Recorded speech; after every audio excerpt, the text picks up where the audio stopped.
दिन जल्दी जल्दी ढलता है, हो जाए न पथ में रात कहीं, मंजिल भी तो है दूर नहीं, अफसोस थका दिन का पंथी भी जल्दी जल्दी चलता है। नमस्कार, टीचर्स एकेडमी से मैं हूं डॉक्टर अम्बरीश। बहुत दिनों बाद आपसे मुलाकात हो रही है। आप जानते हैं कि लगभग 10 दिन हो गए मैं लाइव नहीं आया, आपसे बातचीत नहीं हुई। थोड़ा सा अस्वस्थ था, उसके पीछे का कारण शायद पेड स्टूडेंट्स हमारे जानते हैं। और थोड़ी बहुत क्लासेस हुई भी हैं, मैंने आपको पढ़ाया भी था, बताया भी था।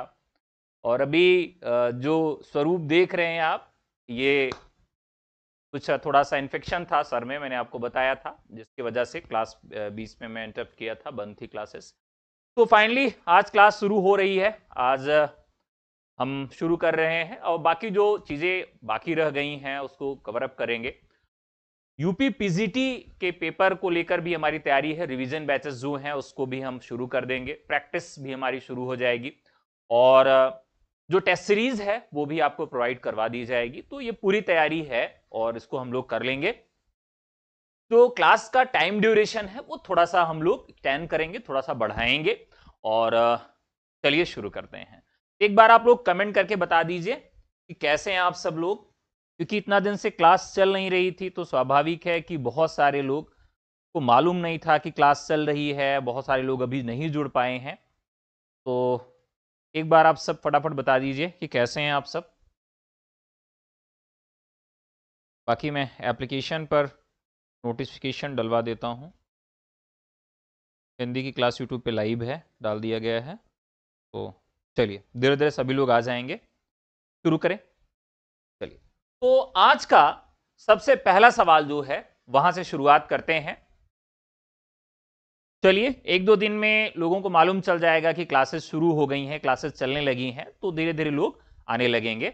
अभी थोड़ा सा वेट कर रहे हैं लोग कि सर आए होंगे, तो एक बार आप शेयर कर दीजिए, पेड ग्रुप में भी शेयर कर दीजिए, लोगों को बता दीजिए, वो लोग आ जाएंगे। ठीक है, चलिए तो शुरू करते हैं आज का सबसे पहला सवाल। देखिए साथियों, आज का जो सबसे पहला सवाल है बहुत महत्वपूर्ण है।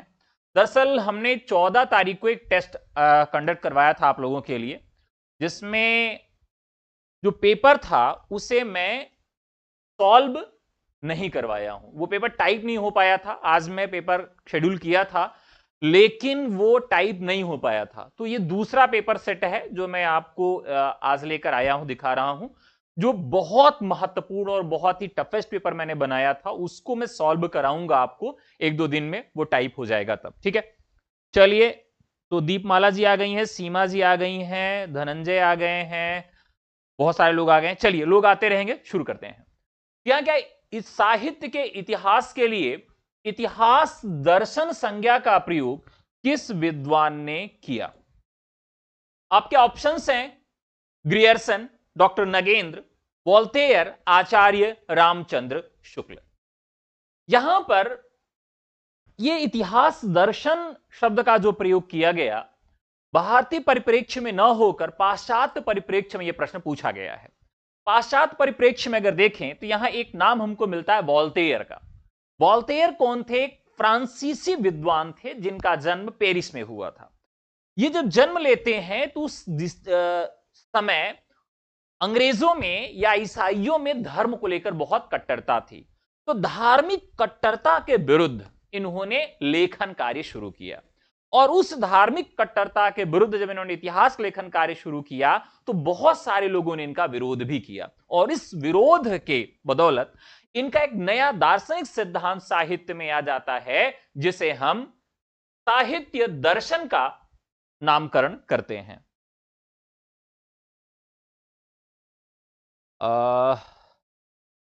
अंसार सर इतने दिन क्लास क्यों नहीं लिए? थोड़े से अस्वस्थ थे, जल्दी। वैसे मैंने आप सबको बताया था। चलिए, सरस्वती जी, चलिए ठीक है, स्वागत है सबको। तो राइट आंसर हो जाएगा वोल्टेयर। चलिए अगले सवाल की तरफ चलते हैं। नेक्स्ट क्वेश्चन हमारा जो है, केवल अतीत ही वर्तमान को प्रभावित नहीं करता, वर्तमान भी अतीत को प्रभावित करता है। इतिहास लेखन के प्रयोजन के संदर्भ में यह उक्ति किसकी है? तो यह भी सवाल बहुत महत्वपूर्ण है। इतिहास लेखन के लिए जो उक्ति है वो किसकी है? कुंडा प्रतापगढ़ से स्वागत है भाई, राम राम। तो केवल अतीत ही वर्तमान को प्रभावित नहीं करता, बहुत ही महत्वपूर्ण सवाल है। देखिए, इतिहास दर्शन को लेकर जो परिभाषाएं बनाई गई, इतिहास लेखन को लेकर जो परिभाषाएं बनाई गई, उसमें पाश्चात्य परिभाषाएं बहुत महत्वपूर्ण है। अब यहां देखिए, यहां पर एक है ईस्टर्न थॉमस इलियट, एक ये है रामचंद्र शुक्ल हैं, जॉर्ज लुकाच हैं और श्याम सुंदर दास हैं। यहां अगर रामचंद्र शुक्ल को देखें तो ये विधेयवादी पद्धति, जिसे हम विकासवादी पद्धति के नाम से जानते हैं, इस पद्धति पर इन्होंने इतिहास लेखन किया है। एक नाम यहां पर मिलता है इलियट का। इलियट एक ऐसे विचारक हैं जिन्होंने नोबेल प्राइज प्राप्त किया है, साहित्य में नोबेल प्राइज इन्होंने प्राप्त किया है। अब अगर इनकी रचनाओं की बात करें तो द बेस्टा लैंड इनकी बहुत महत्वपूर्ण कृति है, और इनका एक सिद्धांत भी है जिसे हम निर्वैयक्तिकता का सिद्धांत भी कहते हैं। और हम लोग इनको किस नाम से याद करते हैं, तो इल्ली याद करते हैं। ठीक है, मैंने आपको बताया था इल्लियां क्या होती हैं। इल्लियां साथियों एक खेत से दूसरे खेत में जाती हैं और बहुत ही निर्वैयक्तिक होती हैं। ठीक है,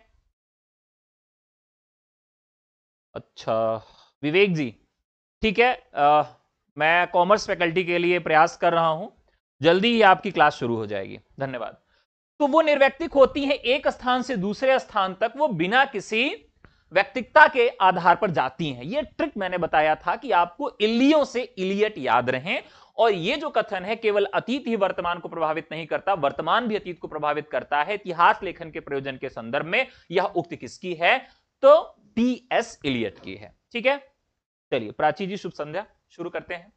84 वैष्णवन की वार्ता, 252 वैष्णवन की वार्ता, भक्तमाल आदि को निम्नलिखित में से किस तत्व के अभाव के कारण साहित्य का इतिहास नहीं माना जा सकता है। चलिए फटाफट बताइए कि वो कौन से आधार हैं, वो कौन से कारण हैं जिनकी वजह से इसको हम साहित्य का इतिहास नहीं मान सकते। फटाफट कमेंट करिएगा, मैं पानी लेके आता हूं।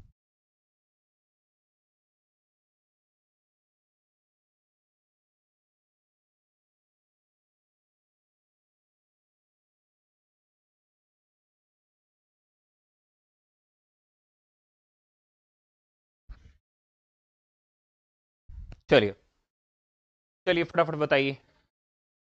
तो यहां पर देखिए, इतिहास क्या होता है, इतिहास में केवल तथ्य नहीं होते हैं। अब मान लीजिए आप आज का इतिहास लिखें, आज का इतिहास आप लिखें कि अम्बरीश सर आए, उन्होंने हिंदी की क्लास पढ़ाई, हिंदी की क्लास 9:05 पे शुरू हुई और 11:05 तक चली। उन्होंने काले रंग का शर्ट पहना था, उन्होंने ब्लैक रंग की पेन ले रखी थी, बोर्ड पर येलो कलर से प्रश्नों को उतारा गया था। ये जो है इतिहास नहीं है, ये क्या है, केवल सूचना है। और सूचना को क्या कहते हैं, वृत्त कहते हैं, यानी वृत्त संग्रह कहते हैं। इसीलिए रामचंद्र शुक्ल क्या कहते हैं कि ये सब वृत्त संग्रह है, ये इतिहास नहीं है। तो इतिहास की अपनी एक दृष्टि होती है। अब देखिए कि बहुत सारे इतिहास ऐसे हैं जिनको हम प्रामाणिक नहीं मानते हैं। अगर भारत के विषय में हमें जानकारी लेनी होती है तो हम उन स्रोतों पर ज्यादा महत्व रखते हैं जो स्रोत भारत से बाहर के हैं। हम अल्बर्नी के विषय में देखेंगे, या हम देखेंगे कि जो कुक आया था भारत में, उसने क्या कहा था, वेनसांग आया था तो क्या कहा था। तो इसी तरीके से यहां पर 84 वैष्णवन की वार्ता जो है, इसमें अपनी दृष्टि नहीं है। यहां पर 252 वैष्णव की वार्ता जो है, भक्तमाल जो है, इन सब में क्या है कि किस तत्व का अभाव है जिसके कारण इसे हम इतिहास नहीं कह सकते हैं।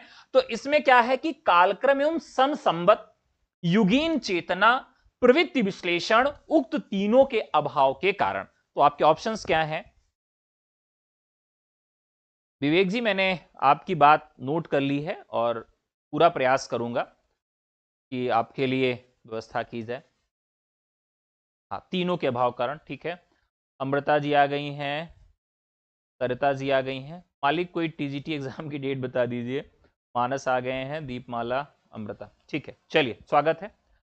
तो यहां पर क्या है कि तीनों का अगर अभाव है तो हम उसे क्या कह सकते हैं, इतिहास नहीं कह सकते हैं। क्लियर है? ठीक है, अगला सवाल। गारसा तासी लिखित हिंदी साहित्य के इतिहास के विषय में कौन सा कथन असत्य है? गारसाद तासी के इतिहास के विषय में कौन सा कथन असत्य है, बताइए। अब देखिए, जो गारसाद तासी था वो एक ऐसा व्यक्ति था जो कुल मिलाकर एक पादरी था, और उससे हिंदी से लेकर भारतीय भाषाओं से बड़ी घृणा थी। उसे उर्दू भाषा बहुत पसंद थी और वो इसीलिए हिंदी को भद्दी भाषा कहता था। तो इसका प्रथम भाग सन 1839 में तथा द्वितीय भाग 1847 में प्रकाशित हुआ। इसमें कवियों की सूची में अंग्रेजी वर्णाक्षर क्रम का प्रयोग तथा काल विभाजन का अभाव है। हिंदी साहित्य का इतिहास लिखने का यह प्रथम प्रयास सब तरह से संपूर्ण इतिहास ग्रंथ का उदाहरण प्रस्तुत करता है। इसमें हिंदी तर भाषी कवियों का भी घालमेल हो गया है। कौन सा कथन असत्य है? ठीक है, आपको बताना है कि इनमें से कौन सा कथन असत्य है। आप लोग कमेंट तो कर ही नहीं रहे यार, जवाब दीजिए भाई, बतियाइए मत, नहीं मार देंगे, नाक वाक टूट जाएगी, क्या मतलब निकलेगा। इस तरह से बतिया रहे हैं कि जैसे बहुत दिन बाद मिले हैं, सारी हालचाल ले ले। अरे पहले जवाब दो, फटाफट जवाब दीजिए। चलिए, वेरी गुड, आ गया है चौथे का सी। ठीक है, बताइए, बाकी लोग जवाब दीजिए, चौथे का सी होगा,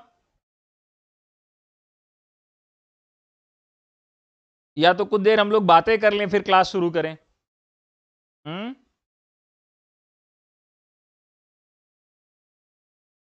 चलिए, तो यहां पर विद्वानों का मत है कि यहां चौथे का सी सही है। हिंदी साहित्य का इतिहास लिखने का प्रथम प्रयास सब तरह से संपूर्ण इतिहास ग्रंथ का उदाहरण प्रस्तुत करता है, नहीं प्रस्तुत करता। किसी इसे हम सच्चे अर्थों में हिंदी साहित्य का प्रथम इतिहास नहीं कह सकते हैं। इसे हम सच्चे अर्थों में हिंदी साहित्य का प्रथम इतिहास नहीं कह सकते हैं, जिसकी वजह से यह ऑप्शन आपका सही है।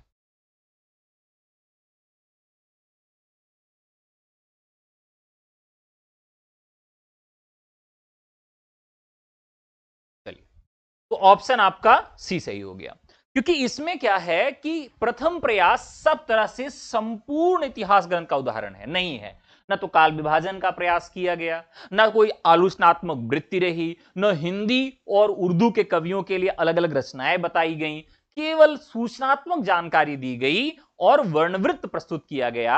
वर्णानुक्रमी पद्धति पर लिखा गया हिंदी साहित्य का इतिहास है। और इस इतिहास ग्रंथ में क्या खास बात मिलती है कि इसमें अंग्रेजी वर्णमाला के आधार पर वर्णक्रम में इतिहास के लेखकों को, कवियों को, रचनाकारों को लिपिबद्ध किया गया है। सर आपकी आरंभ से हूं, सर आपके आरंभ से काल में ज्यादा वीडियो आया है, पहले 45 ही क्लास देख लो। मुझे लगता है कुछ रिकॉर्डेड क्लास उसमें डाली गई होंगी दूसरे बैचेस की, तो एक बार आप वहां देख लीजिए, तो आपका जो समस्या है वो समाधान हो जाएगी। अगला सवाल, राहुल सांकृत्यायन ने उत्तर अपभ्रंश की रचनाओं को हिंदी की रचनाएं माना है, इससे संबंधित रचना है। कौन सी रचना संबंधित है? प्राचीन हिंदी काव्यधारा, उत्तर अपभ्रंश की रचनाएं, हिंदी के प्राचीन कवि और उनकी कविताएं, हिंदी भाषा का विकास।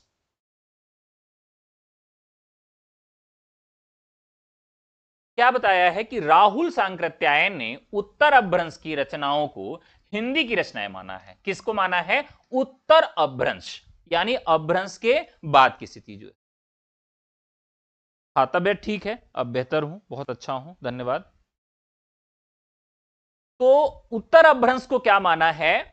इसे हिंदी के प्राचीन कवि और उनकी कविताएं। यहां पर राइट आंसर होगा आपका सी। अगला सवाल, आदिकाल के लिए अपभ्रंश काल जातीय साहित्य का उदय नाम प्रस्तावित करने वाले विद्वान कौन हैं? आसान सा सवाल है, फटाफट जवाब दीजिएगा। आदिकाल का जो नामकरण है वो किसने क्या किया है? यहां से एक सवाल आप देखते हैं कि हमेशा पूछा जाता है, बताइए। तो यहां पर आदिकाल का जो नामकरण है वो किसके द्वारा किया गया? यहां एक शब्द आता है आपके लिए,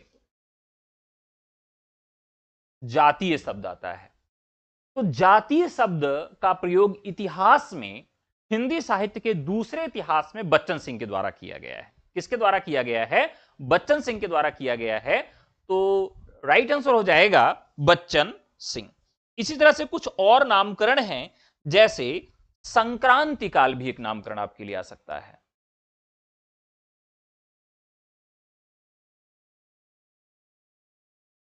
संक्रांति काल बताइए।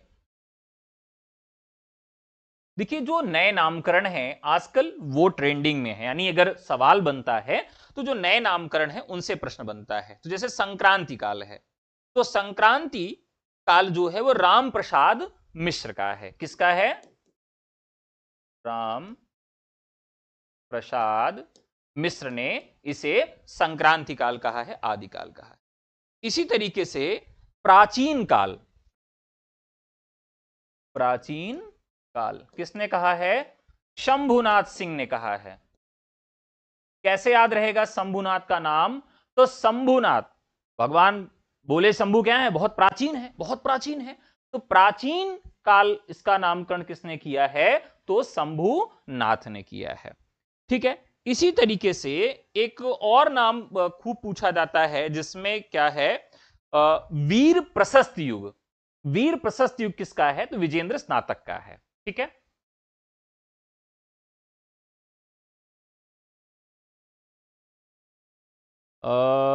परीक्षा पाठशाला, आप हिंदी के बादशाह सर, आपकी आवाज़ बहुत अच्छी है सर, हम आपको पूरी क्लास में समझ में आ जाता है। ये आपका प्रेम है और आपके देखने का दृष्टिकोण है। मैं तो एक छात्र हूं और प्रतिदिन सीखता रहता हूं आप लोगों से। धन्यवाद आपका। तो ये महत्वपूर्ण फैक्ट था। अगला सवाल लेते हैं। बीसल देव रासों के रचनाकार कौन है? निम्नलिखित पद्यांशों के आधार पर निर्दिष्ट करें। 1272 मझारी जेठवदी नौमी बुधवारी नाल रसायन आरंभई शारदा तुठी ब्रह्म कुमारी काश्मीरा मुख मंडनी रास प्रसागों बीसल देराई। अब यहां देखिए, तो ये बहुत ही आसान सा सवाल है, आप जानते हैं। लेकिन अगर यहां पर यह पंक्ति ऊपर वाली न पूछी जाती, ठीक है, और यहां पर केवल पहली पंक्ति ही पूछी जाती, क्या पूछी जाती? कि 1272 मझारी जेठवदी नौमी बुधवारी नाल रसायन आरंभई। तो पूछा जाता है कि यह तिथि किस रचना के विषय में है? तो यह तिथि किस रचना के विषय में है? तो नरपति नाल की कृति। संदेश रासक की रचना विधा क्या है? देखिए, ये रचना बहुत आसान है, अगर आपसे देखा जाए तो बहुत आसान है। लेकिन हमसे गलती क्या होती कि जब भी हमसे विधा पूछी जाती है, क्या पूछी जाती है? हमसे विधा पूछी जाती है कि अमुक रचना किस विधा की है, तो वहां हमसे गड़बड़ी हो जाती है, क्योंकि हम रचनाकार तो याद करते हैं लेकिन विधाएं हम याद नहीं कर पाते हैं। तो बताइए, फटाफट जवाब दीजिए। सॉरी सर जी, मैं क्लास अटेंड नहीं कर पा रही हूँ। ये सच है, आप अच्छे पढ़ाते हैं। चलिए पढ़िए भाई। तो संदेश रासक किस विधा की रचना है? बताओ भाई, बताओ। बेबी जी, राजकुमार, कमेंट करो भाई, जल्दी जल्दी जवाब दो। आज पूरे 125 सवाल खत्म करने हैं, ठीक है? 125 सवाल खत्म करने हैं। चलिए, तो देखिए, जो संदेश रासक है यह किस विधा की रचना है? तो यह है हमारी खंड काव्य। अब खंड काव्य होता क्या है? तो जहां पर किसी कथा के एक घटना को आधार बनाकर रचना की जाती है। अब मान लीजिए राम की कथा है। अब राम की कथा में उन्होंने शंबूक का वध किया था। अब शंबूक के वध को आधार बनाकर अगर कोई रचना की जाती है तो वह खंडकाव्य की श्रेणी में आएगी। ठीक उसी प्रकार से संदेश रासक जो है यह एक प्रकार का खंड काव्य है। किस प्रकार की रचना है संदेश रासक? तो यह एक खंड काव्य है। संदेश रासक से बहुत सारे सवाल पूछे जाते हैं, ठीक है? संदेश रासक से बहुत सारे सवाल पूछे जाते हैं।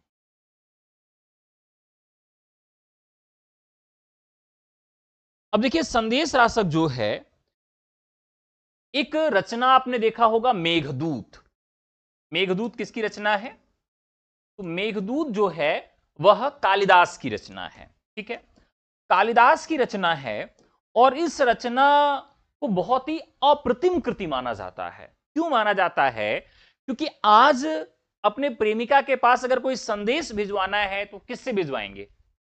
पहले चिट्ठी से भिजवाते थे, ठीक है, कबूतर लेके जाता था, गाना आता था, कबूतर जा जा जा, कबूतर जाता था।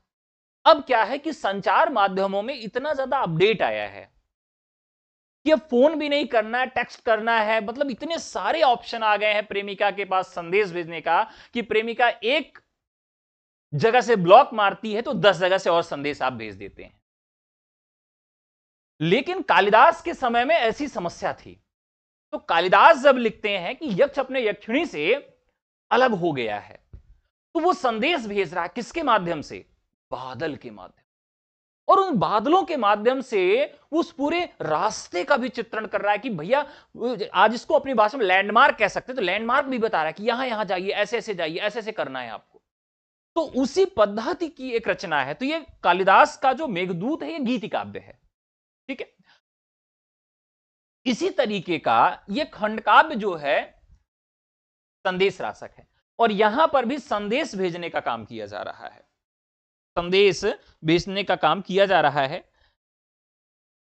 मुख्यतः ये अभ्रंश की रचना है, लेकिन इसमें सिंधी भाषा, पंजाबी भाषा इत्यादि भाषाओं का भी प्रयोग किया गया है। इसमें कुल छंद कितने हैं? तो 223 223 छंद हैं। यार लाइक तो कर दो भाई, अंगूठा थोड़ी काट लेंगे लाइक करने से। बताइए, 24 तो लाइक किए हैं आप लोग, हाँ, लाइक करिए फटाफट। हाँ, तो क्या इसमें 223 छंदों में इसका प्रयोग किया गया है। और अगर हम देखें कि इसमें खास क्या है, तो इसकी कथा बहुत अच्छी नहीं है, यानी स्टोरी बहुत अच्छी नहीं है। तो पूछा जाए आपसे कि जो ये संदेश रासक है, इस ये क्यों महत्वपूर्ण है, तो अपनी कथन शैली के लिए महत्वपूर्ण है। किसके लिए महत्वपूर्ण है?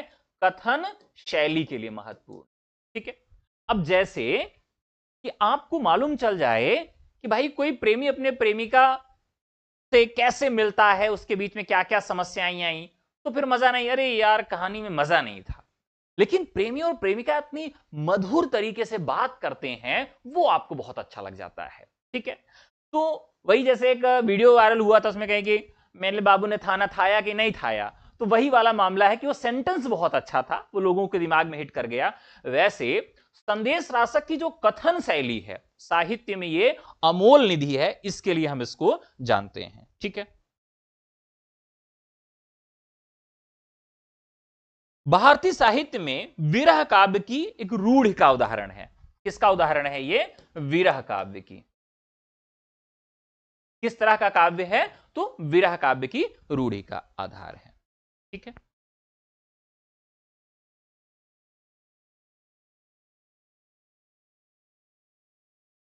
ठीक है, अगला सवाल। कृष्ण की रासलीला की परंपरा जो भक्ति काल में प्रसिद्ध हुई, की शुरुआत किस ग्रंथ से होती है? ये बहुत अच्छा सवाल है।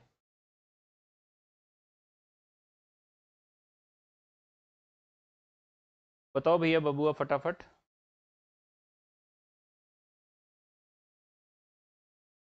चलिए, क्या सवाल है? कृष्ण की रासलीला की परंपरा जो भक्ति काल में प्रसिद्ध हुई, की शुरुआत किस ग्रंथ से होती है? उपदेश रसायन रास, बीसल देव रासो, परमाल रासो, अथवा पदावली?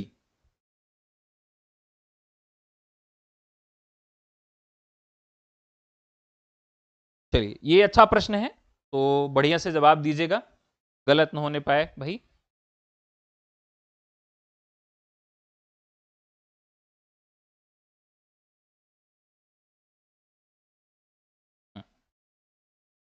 अब यहां देखिए, एक ग्रंथ है उपदेश रसायन रास। रास और रासो, इन दोनों में अंतर होता है, ठीक है। रास ग्रंथ जो हैं, यह मुख्यतः जैन काव्य थे, ठीक है। और जैन काव्यों ने क्या काम किया? जैन काव्यों ने क्या काम किया? ऐसे क्वेश्चन टेस्ट में नहीं थे। हाँ, लेकिन मैंने देखा था कि कुछ लोगों ने बहुत अच्छा किया था, तो टेस्ट मैंने जानबूझकर ऐसा बनाया था कि थोड़ा सा आपका दिमाग खुले, क्योंकि पेपर में एकदम सीधे सीधे सवाल नहीं पूछे जाते हैं, तो 8-10 सवाल तो ऐसे रहते ही हैं कि आपको घन चक्कर बना दें। ठीक है, तो इसी तरह का प्रयास मैंने किया था। तो क्या है कि कृष्ण की रासलीला की परंपरा, अब यहां कृष्ण की बात नहीं है गुरु, यहां किसकी बात है? रासलीला की बात है। ठीक है, रासलीला। अब आप जानते हैं कि राम का pro version, updated version Shri Krishna थे। ठीक है, राम में आदर्श था, राम में आदर्श था, और उस आदर्श के परिपालन के कारण वो दोबारा जन्म लेते हैं कि भाई ये सारे आदर्श में छोड़ दूंगा। और जैसे आप बहुत सारे लड़कों के क्या कहते हैं, अरे यार ये लड़का ना बहुत कलाकार है, अरे इसको मैं जानता हूं। ठीक है, इसका मतलब क्या है? व्यंग में ही कहते हैं कि बहुत कलाकार लड़का है। तो कलाकार का मतलब क्या होता है? 2 दिन भूख नहीं लगी सर, अरे ऐसा क्या हो गया था भाई? कलाकार का मतलब यह है कि इसके अंदर कलाएं अधिक हैं। क्या कलाएं अधिक हैं? तो 64 कलाएं। तो इंदौर के समीप पहला गुरुकुल खुला, उस गुरुकुल में श्री कृष्ण भगवान ने सबसे कम समय में 64 कलाओं का अध्ययन किया। और उस कलाओं में एक कला यह भी थी कि युवतियों से बात कैसे किया जाए, उनको इंप्रेस कैसे किया जाए। तो एक कला के परिपालन में वो बहुत माहिर थे, और इस कला के परिपालन में राम जी उतना माहिर नहीं थे। तो इसका मतलब यह है कि वो राम से थोड़ा सा ओपन माइंडेड थे, प्रोवर्जन थे, ऐसा कह सकते हैं। तो वहां पर क्या है कि उन्होंने अपनी जो लीला की, ईश्वर जन्म लेते हैं धरती पर या अवतरित होते हैं, तो क्या करते हैं? लीला करते हैं। तो राम अपनी लीला क्या करते हैं? आदर्श के रूप में करते हैं, और कृष्ण अपनी लीला किस रूप में करते हैं? रास के रूप में करते हैं। ठीक है, हार्ट अटैक आते थे बच्चा, सर ऐसा टेस्ट क्यों बनाए? हम लोगों को डराने के लिए। हाँ, एकदम सही बात है कि आप लोग अभी से कलेजा मजबूत कर लीजिए, मेरिट कम जाएगी। अब आप ये सोच के रखिए कि 125 में 125 हम सॉल्व कर लेंगे तो ऐसा पेपर नहीं आएगा। ये आप कलेजा मजबूत करके जाइए और पेपर कठिन आएगा, इसलिए मैं बार बार आपको बता रहा हूं। चलिए, तो यहां पर क्या है कि परमाल रासो, अच्छा अब ये जो सारी रचनाएं हैं, अब इन रचनाओं में उपदेश रसायन रास जो है, इसमें क्या होता है कि भक्ति काल की शुरुआत होती है, इसमें रास लीला का वर्णन मिलता है। तो इन लोगों ने क्या किया कि राम को, कृष्ण को, या जितने भी अवतारी पुरुष हैं हिंदू धर्म के, उनका भी वर्णन यहां पर उन्होंने किया है। ठीक है, चलिए अगला सवाल। शंकराचार्य के बाद इतना प्रभावशाली और इतना महिमान्वित भारतवर्ष में दूसरा नहीं हुआ। भारतवर्ष के कोने कोने में उनके अनुयायी आज भी पाए जाते हैं। भक्ति आंदोलन के पूर्व सबसे शक्तिशाली धार्मिक आंदोलन गोरखनाथ का भक्ति मार्ग ही था। गोरखनाथ अपने युग के सबसे बड़े नेता थे। बताइए, तो ये काफी महत्वपूर्ण सवाल है। आप जानते हैं किसका कथन है? आचार्य हजारी प्रसाद द्विवेदी के कथन है। ठीक है, अब यहां पर क्या है कि एक सवाल आपसे और पूछा जाता है। क्या पूछा जा सकता है? क्योंकि यूपी में बाबा जी की सरकार है, बाबा जी खुद नाथपंथ से जुड़े हुए, तो नाथपंथ आपको अच्छे से पढ़ के जाना है। साथ ही गोरखनाथ का समय आपको जरूर पढ़ के जाना है। क्या करके जाना है साथियों? गोरखनाथ का समय आपको पढ़ के जाना है। तो चलिए फटाफट बताइए।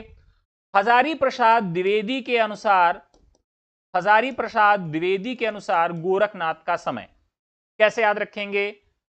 तो देखिए यहां पर क्या है कि हजार, हजार हैं, हजार हैं, लेकिन एक कम रहेगा। हजार इनका नाम है, लेकिन एक कम रहेगा। यानी इन्होंने, इनका नाम तो हजारी प्रसाद है, लेकिन इनका जो समय है गोरखनाथ का वो 9वीं शताब्दी। ठीक है, याद रहेगा। अब आप ये बताइए कि जब किसी की 13वीं होती है, जब किसी की 13वीं होती है, तो एक पीतांबर दिया जाता है ओढ़ने के लिए। क्या दिया जाता है?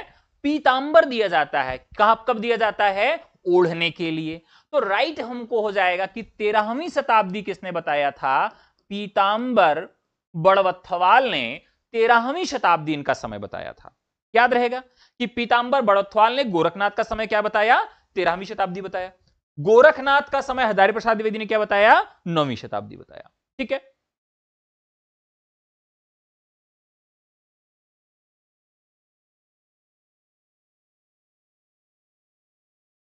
अच्छा एक मिनट, 11 और 13 में थोड़ा कंफ्यूजन है, क्लियर कर लेते हैं। 11 और 13, तो यहां पर जितेंद्र लिख रहे हैं कि 445 में रामकुमार वर्मा, 9वीं शताब्दी में 11वीं बड़वत्थल, 13 में आचार्य रामचंद्र। ठीक है, चलिए फटाफट बताइए। देखिए यहां से एक सवाल बनना तय है, मुझे लगता है कि यहां से एक सवाल आपसे पूछा जा सकता है कि इनमें से गोरखनाथ का समय किसने क्या निर्धारित किया है? गोरखनाथ का समय। अब यहां देखते हैं जो गोरखनाथ हैं। हम्म,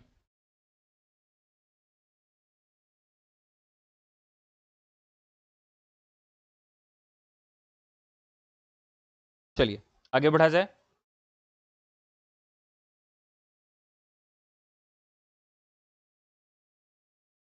एक बार आप सब बता दीजिए, एक बार डेट क्लियर करिए, डेट क्लियर करिए फटाफट सब लोग।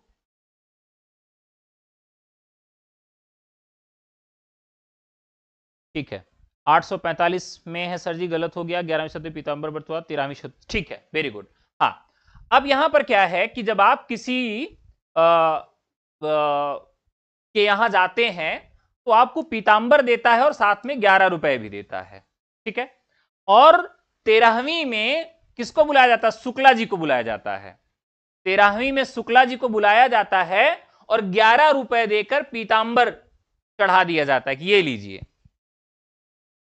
ठीक है, हाँ ऐसे याद रखेंगे कि शुक्ल जी को 13वीं में बुलाया जाता है, 13 ब्राह्मणों में शुक्ला जी को बुलाया गया कि भैया आइए, और फिर क्या करते हैं कि 11 रुपए देते हैं और पीतांबर चढ़ा देते हैं। ठीक है, 1000 माने हजारी प्रसाद द्विवेदी, तो उसमें एक कम कर लेंगे, 1000 में एक कम कर लेंगे, 9वीं शताब्दी हजारी प्रसाद द्विवेदी। ठीक है, और 845 में हमारे सबसे कम जो है वो राहुल जी हैं। ठीक है, अगला सवाल, शिव शब्द किस भाषा का है? ये हम लोग कई बार इस सवाल को देख चुके हैं, तो इसमें मुझे नहीं लगता है कि आपको कोई दिक्कत होगी बताने में। चलिए आगे बढ़ते हैं। किस भाषा का शब्द है शिव? तो शिव जो है वह तमिल भाषा का शब्द है। अगला सवाल, प्रच्छन्न बौद्ध के नाम से किस दार्शनिक को जाना जाता है? प्रच्छन्न बौद्ध के नाम से। अब देखिए प्रच्छन्न बौद्ध का मतलब क्या होता है? प्रच्छन्न बौद्ध का मतलब क्या होता है? आप जानते हैं, मैंने आपको पूरा स्क्रिप्ट समझाया था भक्तिकाल के उदय का। एक तरफ से जो सिद्ध हैं उनका प्रकोप था भारत में, एक तरफ से नाथों का प्रकोप था, एक तरफ से इस्लाम का आक्रमण था, और इधर क्या था? आलवार आलवार और नैनार आपस में लड़ रहे थे। भारत में धार्मिक एकरूपता की कमी थी। इस धार्मिक एकरूपता को स्थापित करने के लिए शंकराचार्य आते हैं और वो बताते हैं कि ब्रह्म सत्य और जगत मिथ्या है, और ईश्वर को और आत्मा के भेद को समझाने का प्रयास किया। पहला दार्शनिक सिद्धांत था, और इसी दार्शनिक सिद्धांत के विरोध में जितने भी दर्शन आते हैं, चाहे वो विशिष्टाद्वैतवाद हो, चाहे वो द्वैताद्वैतवाद हो, सारे जो हैं इसी के विरोध में ही आते हैं या इन पे असहमति बताने के लिए आते हैं। तो यहां जो आलवार नैनवार हैं, इनकी भी एकता को स्थापित करने के लिए यहां पर किसकी स्थापना की जाती है? 4 मठों की स्थापना की जाती है शंकराचार्य के द्वारा। और वो कई अर्थों में, क्योंकि उन्होंने खंडन कर दिया कि भाई 33 कोटि देवता नहीं है, देवता एक है, इसलिए उनको बौद्ध में प्रच्छन्न बौद्ध कहा गया। ठीक है, समझ में आ गया कौन हो गए? शंकराचार्य जी। साध संप्रदाय का प्रसिद्ध ग्रंथ कौन सा है? साध संप्रदाय का तो साध संप्रदाय का जो प्रसिद्ध ग्रंथ है वो कौन सा है? निर्वाण ज्ञान। राइट आंसर हो जाएगा निर्वाण ज्ञान। ये प्रेम कहानियां मुसलमानों के द्वारा ही लिखी गई हैं। शुक्ल जी ने यह उक्ति किस काव्यधारा के लिए कही है? ये प्रेम कहानियां मुसलमानों के द्वारा ही लिखी गई हैं। चलिए फटाफट बताते जाइए। अब यहां देखिए, ये प्रेम कहानियां सबसे ज्यादा प्रेम कहानियां कहां देखने के लिए मिलती हैं? तो सबसे ज्यादा प्रेम कहानियां हमको सूफी काव्यों में देखने के लिए मिलती है। और ये सूफी काव्य किसके द्वारा लिखे गए हैं? तो ये सभी सूफी काव्य लिखे गए हैं किसके द्वारा साथियों? तो ये लिखे गए हैं मुसलमानों के द्वारा। और ये भारत में आते हैं और भारतीय चिंतन पद्धति और कथाओं को आधार बनाकर मसनवी शैली के आधार पर हिंदी में काव्य की रचना करते हैं। इनके काव्य में अंतर केवल इतना है कि ये बहुपत्नीवाद से प्रभावित है। तो अब एक पत्नी के रहते दूसरी पत्नी कैसे आएगी? तो इन्होंने पहली पत्नी जो है उसको क्या कहा कि भैया डाइन है। डाइन का मतलब माया कह दिया कि ये माया है। अब उस माया मोह से दूर जाएंगे, तो किसके पास जाएंगे? ईश्वर के पास जाएंगे। ईश्वर कौन है? प्रेमिका है। तो प्रेमिका को ईश्वर कहा गया और मोह माया किसको कहा गया? पहली पत्नी को कहा गया। तो इसीलिए उनको गोरखधंधा कहा गया। तो यहां पर जो प्रेम कहानियां हैं वो मुसलमानों के द्वारा लिखी गई हैं और यह किस धारा में हुआ? सूफी काव्य धारा में हुआ। जिस प्रकार रामचरित का गान करने वाले भक्त कवियों में गोस्वामी तुलसीदास जी का स्थान सर्वश्रेष्ठ है, उसी प्रकार कृष्णचरित गाने वाले भक्त कवियों में महात्मा सूरदास का। वास्तव में ये हिंदी काव्य गगन के सूर्य और चंद्र हैं। उपयुक्त उद्धरण आचार्य शुक्ल के किस ग्रंथ से है?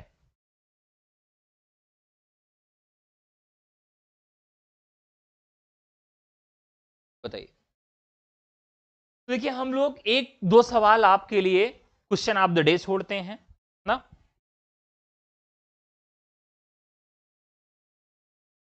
क्वेश्चन ऑफ द डे छोड़ते हैं। तो यहां पर ये क्वेश्चन ऑफ द डे है आपके लिए।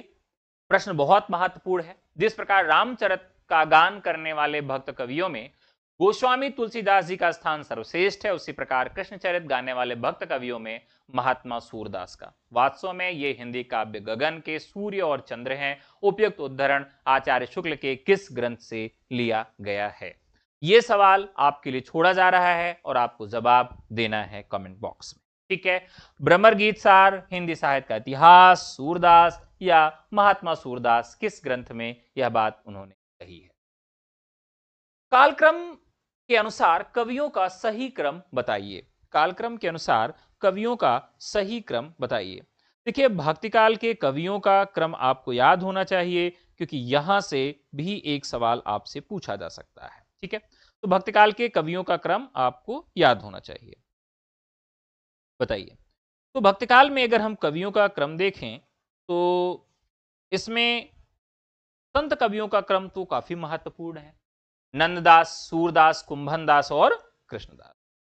तो यहां पर अष्टछाप कवियों का जो क्रम है इसे हमें याद रखना चाहिए।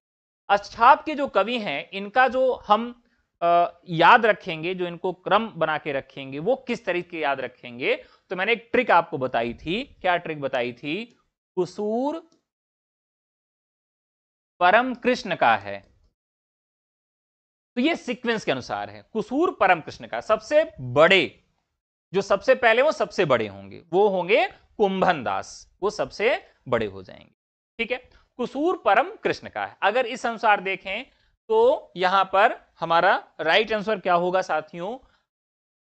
अच्छा, अब इनका हम क्या कर लेते हैं, डेट भी देख लेते हैं कि किसकी डेट क्या है। एक तो हम मान लीजिए इस ट्रिक से याद रखेंगे, दूसरा अगर हमें डेट के अनुसार भी याद रखना हो तो उसे भी हम जानते रहें कि किस अनुसार कौन से कवि आते हैं। तो ये जो कवि हैं, अष्टछाप के कवि हैं जिन्हें हम डेट सहित याद रखेंगे, तो सबसे पहले हमारे कौन आ जाते हैं इसमें? कुंभन दास आ जाते हैं। सबसे पहले कौन आ जाते हैं? कुंभन दास आ जाते हैं। कुंभन दास का जो समय है 1468 है और इनके थोड़े से समय के बाद थोड़े से समय के बाद 1478 में सूरदास का जन्म होता है। फिर आते हैं आपके, ओह उल्टा कर दिया मैंने, अच्छा 1468 में आते हैं कुंभनदास, सूरदास आते हैं 1478 में, नंददास आते हैं आपके 1533 में, और कृष्णदास आते हैं, यह आप बीच में इन्हें ले लेंगे 1496 में। ये इनका क्रम हो जाता है, इनका सीक्वेंस हो जाता है। ठीक है,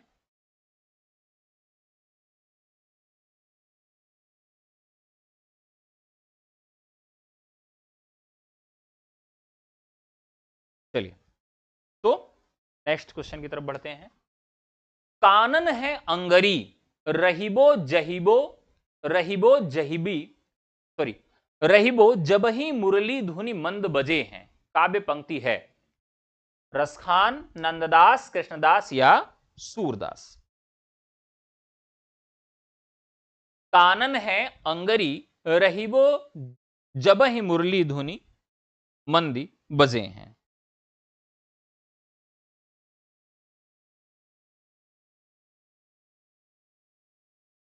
अब देखिए, अगर हम वात्सल्य की बात करें तो वात्सल्य में सबसे बड़े कवि ठहरते हैं कृष्ण काव्य में सूरदास जी। सबसे बड़े कवि कौन ठहरते हैं? सूरदास ठहरते हैं। लेकिन उनके बाद परमानंद दास जी हमारे ठहरते हैं, और मुसलमान कवियों में, इस्लामिक कवियों में रसखान का भी यहां पर बड़ा नाम है। तो ये एक पंक्ति किसकी है? कानन है अंगरी, रहीबो जहीबो, मुरली धुनि मंद बजे हैं, ये रसखान की पंक्ति। अगला सवाल, मैं पुनि निज गुरु सन सुनी कथा सो सूकर खेत, यह पंक्ति तुलसी के किस कृति की है? ठीक है, तो यह उनके किस कृति की है? मैं पुनि निज गुरु सन सुनी कथा सो सूकर खेत, यानी सूकर खेत भी बहुत सारे लोग बताते हैं कि तुलसीदास का जन्म स्थान है।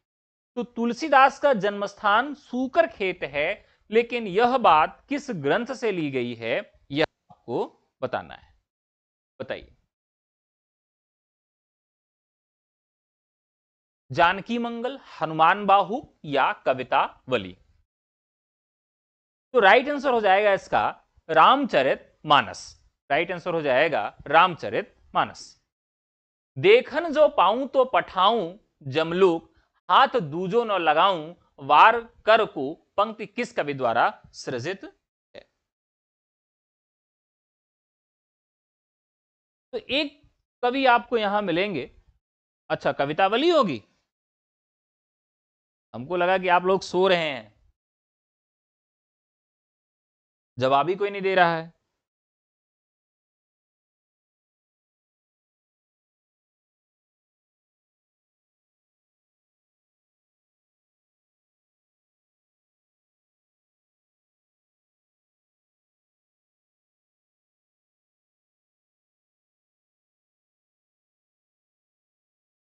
इसका अर्थ देखते हैं। मैं पुनि निज गुरु सन सन सुनी कथा जो सूकर खेत, और समझी नहीं तसी बालपन तब असी रहियऊं अचेत हो। फिर वही कथा मैंने वाराह क्षेत्र में अपने गुरु से सुनी, परंतु समय में लड़कपन के कारण बहुत बेसमझ था, उससे उसको समझ नहीं सका। तो ये राइट आंसर है रामचरित मानस ही इसका सही जवाब होगा। ठीक है, रामचरित मानस होगा। हाँ। अगला सवाल है, देखन जो पाऊं तो पठाऊं जमलोक, हाथ दूजो न लगाऊं वार कर को, पंक्तियां किस कवि द्वारा सृजित हैं? एक कवि आपको मिलेंगे जिनका नाम है हृदय राम। हृदय राम जो हैं वह किस तरह के कवि हैं?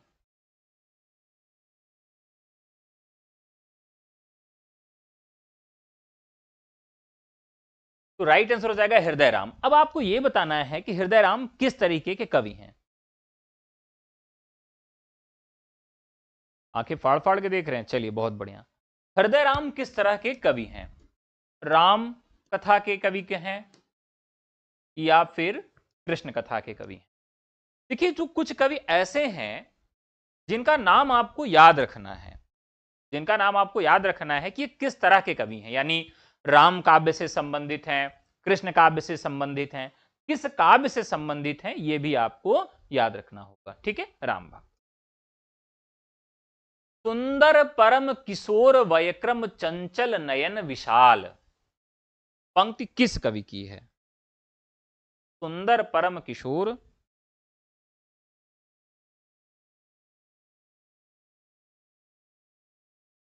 वयक्रम चंचल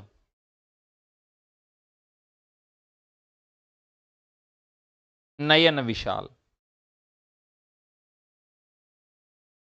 बताएं फटाफट बताएं, थोड़ा जल्दी जल्दी करते हैं तभी ये पूरे सवाल खत्म हो पाएंगे। चलिए मीना जी नमस्कार। सुंदर परम किशोर वयक्रम चंचल नयन विशाल, ओ कर मुरली सिर मोर पंख पीतांबर उर बनमाल। ठीक है, अब यहां पर सुंदर परम किशोर वयक्रम चंचल नयन विशाल, चंचल नयन विशाल, अगर आंखें बहुत बड़ी बड़ी हों, आंखें बहुत बड़ी बड़ी हों और बहुत चंचल हों, वो एक जगह टिकती न हो, बहुत सुंदर लगती हैं देखने में। कहता है ना कभी कि तुम्हारी आंखों में इतनी गहराई है कि मैं नाव लेकर आना चाहता हूं।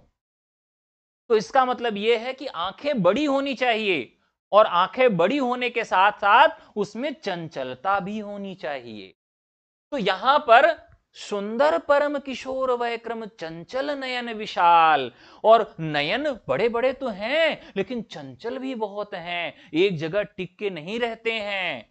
ठीक है, तो जब एक जगह नहीं टिक के रह रहे हैं तो किसकी पंक्ति है? तो आपको लगेगा कि ये पंक्ति जो है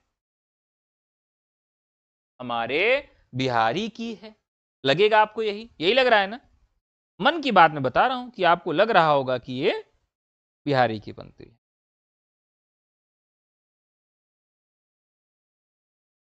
तो राइट आंसर हो जाएगा यहां पर पद्माकर की।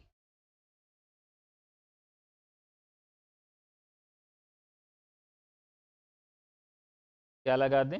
हिंदी भी लगा दें? कहां लगा दें भाई? अच्छा अच्छा, आंखें सुंदर बनी हैं,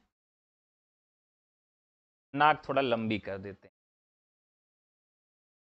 अच्छी बन गई क्या?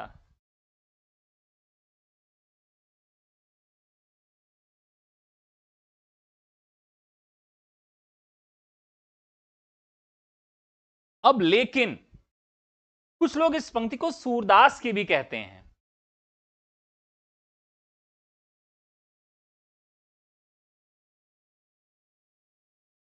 सुंदर परम किशोर वयक्रम चंचल नयन विशाल। अगला सवाल, रीतिकाल नाम में आए रीति शब्द का क्या अर्थ है? रीतिकाल में आए रीति शब्द का क्या अर्थ है? प्रतीक योजना, काव्यांग विवेचन में लक्षण एवं उदाहरण की पद्धति, सिद्धांत विशेष काव्यात्मा, परमात्मा अनुसार कवियों को, परंपरा अनुसार कवियों को वर्गीकृत करने की रीति। यहां राइट आंसर जो होगा साथियों वो है काव्यांग विवेचन में लक्षण एवं उदाहरण की पद्धति। यह सही होगा, एकदम सही होगा। लक्षण एवं उदाहरण, तो ये कवि क्या करते थे कि एक नई परिभाषा गठित करते थे, कोई नया अलंकार बना लिए और उस अलंकार की परिभाषा बनाए, यानी वो लक्षण हो गया, और उस लक्षण को सिद्ध करने के लिए इन्होंने उदाहरण लिखा। तो इस प्रकार से लक्षण और उदाहरण की जो पद्धति है वह देखने के लिए इनके यहां मिलती है। आगे बढ़ते हैं। इसमें संदेह नहीं कि काव्य रीति का सम्यक समावेश पहले पहल आचार्य केशव ने ही किया, पर हिंदी में रीति ग्रंथों की अविरल और अखंडित परंपरा का प्रवाह केशव की कविप्रिया के प्रायः 50 वर्ष पीछे चला, और वह एक भिन्न आदर्श को लेकर, केशव के आदर्श को लेकर नहीं। अब ये देखिए, बहुत ही बढ़िया सा सवाल है। अब इस सवाल को अगर आप देखेंगे तो इसका उत्तर भी इसी में छिपा हुआ है। क्या है कि इसमें संदेह नहीं कि काव्यरीति की सम्यक समावेश का पहले पहल आचार्य केशव ने ही किया। ये तो मान रहे हैं कि रीति परंपरा की जो शुरुआत है वो केशव ने की, लेकिन हिंदी में रीति ग्रंथों की अविरल और अखंडित परंपरा का प्रवाह केशव की कविप्रिया के प्रायः 50 वर्ष पीछे चला, और वह एक भिन्न आदर्श को लेकर, केशव के आदर्श को लेकर नहीं। तो केशव को खारिज किया जा रहा है। तो ये कौन खारिज कर रहा है? आचार्य रामचंद्र शुक्ल कर रहे हैं, और इसीलिए वो रीतिकाल का प्रवर्तक भी इनको नहीं मानते। ठीक है, अगला सवाल फटाफट करते हैं। श्रृंगार सप्तशती नाम से बिहारी के दोहों का संस्कृत भाषा में अनुवाद किसने किया? संस्कृत भाषा में अनुवाद किसने किया, बताइए। अब देखिए, संस्कृत सप्तशती, श्रृंगार सप्तशती, श्रृंगार सप्तशती। अब देखिए, आप श्रृंगार क्यों करते हैं? तो श्रृंगार इसलिए करते हैं कि हम सुंदर लगे और दूसरे को भी सुंदर लगे। मेन कंसर्न क्या होता है कि हम श्रृंगार इसलिए करते हैं कि दूसरा हमको देखे, हाँ भाई अच्छी तो लगती है यार, तब ये सार्थक हो जाएगा। और पता लगा श्रृंगार किए, खुद में भी कॉन्फिडेंस नहीं और कोई देखता भी नहीं है और कोई फीडबैक भी नहीं आ रहा है, यार कुछ कमी है क्या? आप बहुत श्रृंगार करके जाइए और आपकी तरफ कोई नहीं देखे, आपके साथ जो आप उससे पूछेंगे कोई कमी है क्या, कोई दिक्कत है क्या? मजाक कर रहा था। तो यहां पर क्या है कि परमानंद के लिए करता है व्यक्ति। कैसे याद रखेंगे? परमानंद के लिए। श्रृंगार सप्तशती कैसे याद रखेंगे? परमानंद। ठीक है,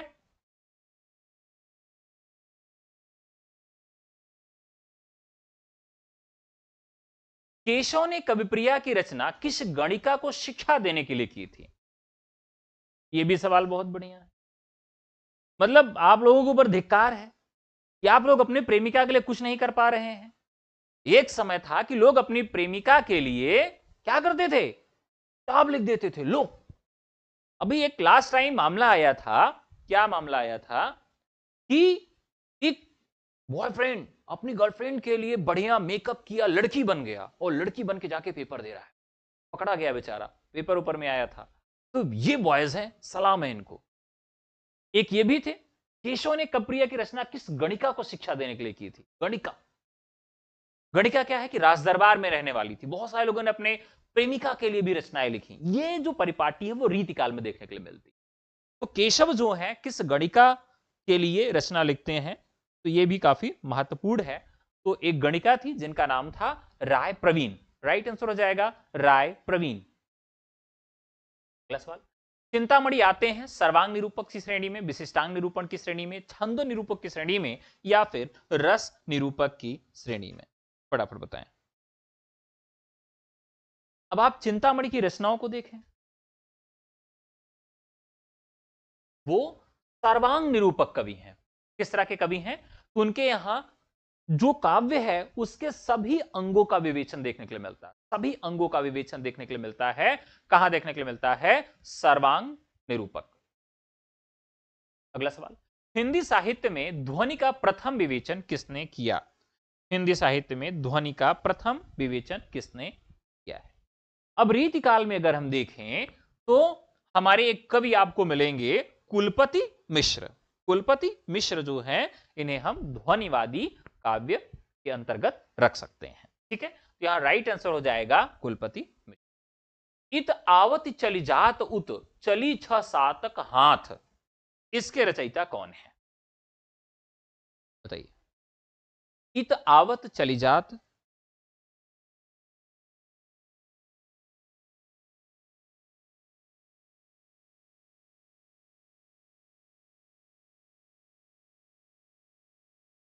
इत आवत चली जाती उती चली 6 सातक हाथ, और चढ़ी हिंडोरे सिर है लागे उसासनु हाथ। विरहणी विरह में आसक्त हो सांस लेने के लिए भी 6-7 हाथ आगे पीछे चलती है। लगता है कि वह जमीन पर खड़ी न होकर हिंडोले पर चढ़ी हुई है। ऐसी विरहणी का वर्णन बिहारी ने किया, तब का ही बताएं। इसीलिए शुक्ल जी कहते हैं कि इनकी विरह वेदना इतने उच्च स्तर पे चली गई कि मजाक बन के रह गई। अब वो सांस लेने के लिए 6-7 हाथ जो है वो खिसक जा रही है। इतनी विरह है, इतना विरह में ताप है। तो यहां राइट आंसर हो जाएगा आपके बिहारी। रीति शब्द की उत्पत्ति किस प्रत्यय से हुई है? रीति शब्द की उत्पत्ति किस प्रत्यय से हुई? आसान सवाल है। तो राइट आंसर हो जाएगा रिंग धातु में इक्तिन प्रत्यय लगाने से, रिंग धातु में इक्तिन प्रत्यय लगाने से रीति शब्द की उत्पत्ति। भारतेंदु ने किस कविता में विदेशी वस्तुओं का बहिष्कार किया है? किस कविता में? फूलों का गुच्छा। फूलों का गुच्छा क्या है कि इनकी खड़ी बोली में, खड़ी बोली में लिखी गई इनकी पहली कविता है। ठीक है, भक्ति सर्वस्व भी है, तदी सर्वस्व भी है। प्रबोधिनी जो है, राइट आंसर होगा प्रबोधिनी में भारतेंदु ने विदेशी वस्तुओं का बहिष्कार किया है। भारतेंदु ने प्रबोधिनी में विदेशी वस्तुओं का बहिष्कार किया है। भारतेंदु युग का साहित्य व्यापक स्तर पर गदर से प्रभावित है, किस आलोचक का कथन है? किससे प्रभावित है? गदर से प्रभावित है। अब आप देखिए कि यहां पर जितने भी आपको लेखक और रचनाकार मिलेंगे, उन रचनाकारों में गदर शब्द का प्रयोग कौन कर सकता है? गदर यानी युद्ध। अपनी बात को सीधे सीधे अगर न मनवा सकें तो उसके लिए हथियार भी उठाना पड़े तो हम उठाएंगे। इस विचारधारा के कौन हो सकते हैं? वो हो सकते हैं केवल प्रगतिवादी कवि, प्रगतिशील जो है। यहां राइट आंसर हो जाएगा रामविलास शर्मा। यार आज तो भूख लग गई हमको। क्या बज रहा है? 22:05।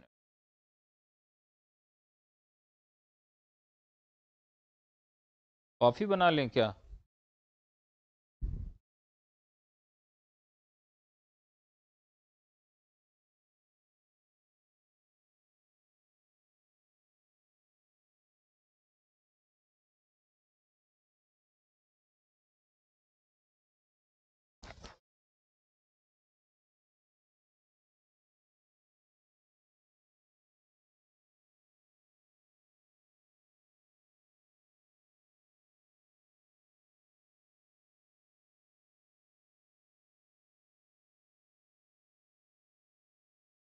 चलो भैया आगे बढ़ते हैं।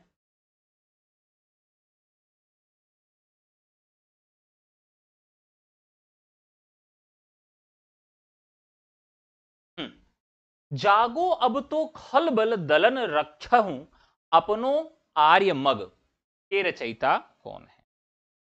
जागो अब तो खलबल दलन रक्षहूं अपनो आर्य मग। अब यहां देखिए कि भारतीय युग में दो विचारधाराएं बहुत प्रबल थी या उनमें टकराव की स्थिति देखने के लिए मिलती थी। एक थी राष्ट्रभक्ति, राष्ट्र भक्ति बनाम राजभक्ति। भारतेंदु के ऊपर एक आरोप लगा। क्या आरोप लगा? आरोप लगता है इनके ऊपर कि ये राजभक्ति करते हैं। तो कुछ रचनाएं इनकी राजभक्ति परक भी है। राजभक्ति राष्ट्रभक्ति क्या है? तो यहां पर क्या है कि ये भारतेंदु की रचना, जागो अब तो खलबल दलन रक्षता हूं आपने आपनो आरमान। ठीक है, अगला सवाल। द्विवेदी युग के किस कवि को हिंदी साहित्य सम्मेलन का सभापति बनाकर सम्मानित किया गया? देखिए, जो विभिन्न संस्थाएं हैं, उन संस्थाओं से सवाल आप समझिए कि पूछा ही जाएगा। इन संस्थाओं का जन्म कब हुआ, संस्थापक कौन है, सभापति कौन थे, इस तरह के सवाल। तो जैसे यहां पर क्या है, हिंदी साहित्य सम्मेलन, हिंदी साहित्य सम्मेलन कहां पर है, तो हिंदी साहित्य सम्मेलन प्रयागराज में है, और अयोध्या सिंह उपाध्याय हरिऔध को सभापति बनाकर उनको सम्मानित किया गया। ठीक है, तो आप बहुत अच्छे से लिखे हैं, ठीक है, धन्यवाद। अगला सवाल, मैथिली शरण गुप्त किस छंद का प्रयोग अधिक करते थे? मैथिली शरण गुप्त किस छंद का प्रयोग अधिक करते थे? देखिए अभी क्या है कि एलटी ग्रेड और जीआईसी प्रवक्ता को टारगेट करके और गवर्नमेंट डिग्री कॉलेज जीडीसी को टारगेट करके हिंदी का एक नया बैच शुरू कर रहे हैं, हिंदी का नया बैच शुरू कर रहे हैं। अगर आप जुड़ना चाहें तो व्हाट्सएप कर सकते हैं 9628 95 92 37 नंबर पर, 9628 95 92 37 नंबर पर व्हाट्सएप करके आप जीडीसी, एलटी और जीआईसी का न्यू बैच ज्वाइन कर सकते हैं। मैथिली शरण गुप्त किस छंद का प्रयोग अधिक करते थे?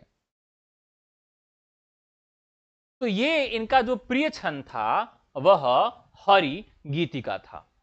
अगला सवाल, उमर खयाम की रुबाइयों के रचयिता कौन है? तो उमर खयाम की जो रुबाइयां हैं उसके रचयिता हैं मैथिली शरण गुप्त। अगला सवाल, अति खल की संगति करने से जग में मान नहीं रहता, पंक्ति किसकी है? मैथिली शरण गुप्त की है, नाथूराम शर्मा की है, रामचरित उपाध्याय की है और रामनरेश त्रिपाठी की है। तो देखिए रामचरित उपाध्याय, एक सवाल पूछा जाता है कि रामचरित उपाध्याय किस काल के कवि हैं? क्या पूछा जाता है? रामचरित उपाध्याय किस काल के कवि हैं?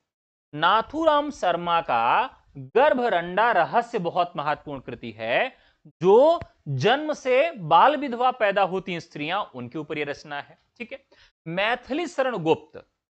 ठीक है, अब यहां जो प्रश्न है वो क्या है कि यह किसकी पंक्ति है?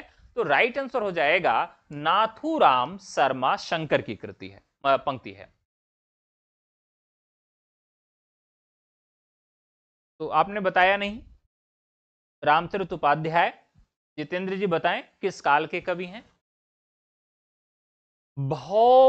भैंसा सुरवध, भौमा सुरवध है तो उल्टा हो गया है। तो यह किसकी कृति है? भौमा सुरवध किसकी है? तो यह है कामता प्रसाद गुरु की। छायावाद को विच्छित मोती की सी तरलता किसने कहा है?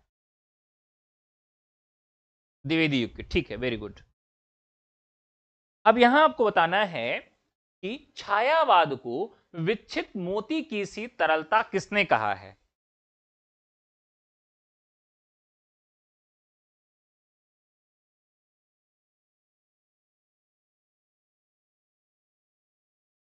हाँ, अब यहां मोती शब्द का प्रयोग आया है, तो मोती शब्द का प्रयोग आया है और इसी से आपको याद रखना है प्रसाद। ठीक है, प्रसाद कैसा होता है? प्रसाद कैसा होता है? मोती जैसा चमकने वाला होता है। तो इसी से आपको याद रखेंगे कि छायावाद को विच्छित मोती की सी तरलता किसने कहा है? तो यह प्रसाद ने कहा है। इसी तरीके से छायावाद की बहुत सारी परिभाषाएं हैं। एक है कि छायावाद स्थूल के प्रति सूक्ष्म का विद्रोह नहीं रहा, यह भी कभी पूछा जाता है। छायावाद स्थूल के प्रति सूक्ष्म का विद्रोह है, यह भी पूछा जाता है। ठीक है, तो यहां जो है कि छायावाद को विच्छित मोती की सी तरलता किसने कहा है? तो यह कहा है जयशंकर प्रसाद ने। अस्ताचल रवि जल छल छल छवि स्तब्ध विश्व कवि जीवन उन्मन मद पवन बहती सुधि रह रह परिमल की यह कथा पुरातन, कविता का शीर्षक क्या है? यह कविता कहां से ली गई है? ठीक है, अब इसमें इस रचना का नाम भी है। ठीक है, इस रचना का नाम भी इसमें शामिल है।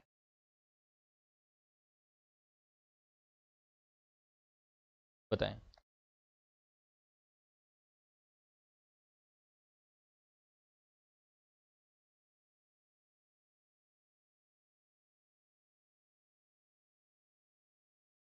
अस्ताचल रवि माने अपने अस्त होने की ओर यह जा रहा है। अस्ताचल रवि जल छल छल छवि स्तब्ध विश्व कवि जीवन उन्मन मंद पवन बहती सुधिरह रह परिमल की यह कथा पुरातन। दूर नदी पर नौका सुंदर दिखी मृदुतर बहती जोशर, वहां स्नेह की प्रणुतर देह की बिना गेह की बैठी नूतन। ऊपर शोभित मेघ छत्रसित नीचे यमित नील जल दोलित, ध्यान नयन मन चित्त प्राण धन किया शेष रवि को करे अर्पण। तो यहां पर रवि की सूर्य की स्तुति की है निराला ने, और किस सूर्य की स्तुति की है? जो अस्ताचल सूर्य है। ठीक है, तो यहां पर क्या है? अस्ताचल रवि, राइट आंसर। उर्मिला प्रबंध काव्य की रचना कब हुई थी? उर्मिला प्रबंध काव्य की रचना कब हुई थी? परिमल तो उनका एक काव्य संग्रह है। तो उर्मिला 1975। इन पंक्तियों को उनके रचनाकारों के साथ सुमेलित करिए। अरे मूर्ख क्यों ममता थी मंदिर पर ही, पास वही मस्जिद भी थी तू, दूर न गिरजा घर भी। कभी कुछ ऐसी तान सुनाओ कि जिससे उथल पुथल मच जाए, हम दीवानों की क्या हस्ती आज यहां कल वहां चले। मां ओ कहकर बुला रही थी, मिट्टी खाकर आई थी।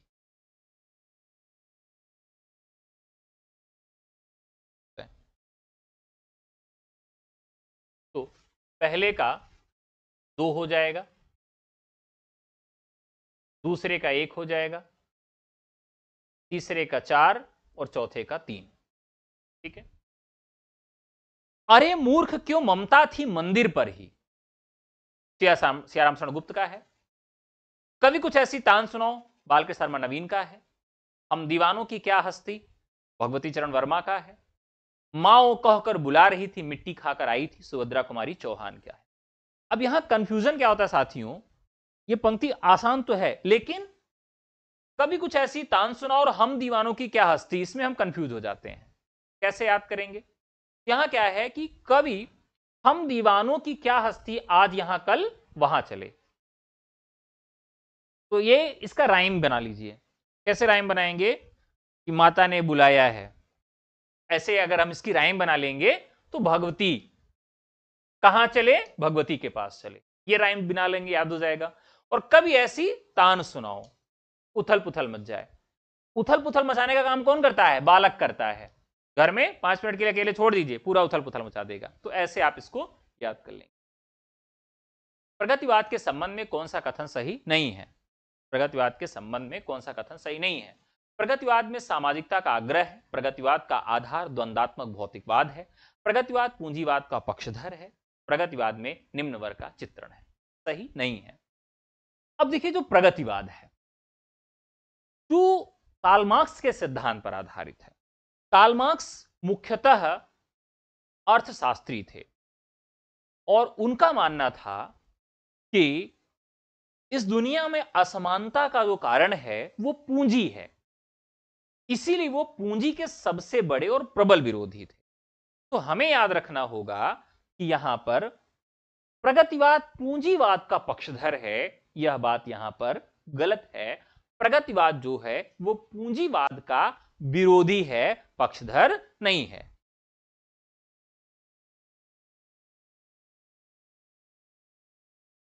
ठीक है।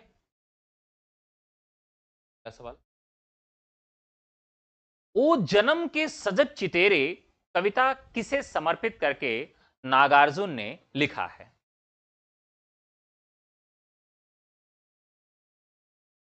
हाँ, अभी हम टारगेट यही करके पढ़ें और संभव है कि परीक्षा होगी 18-19 तारीख को।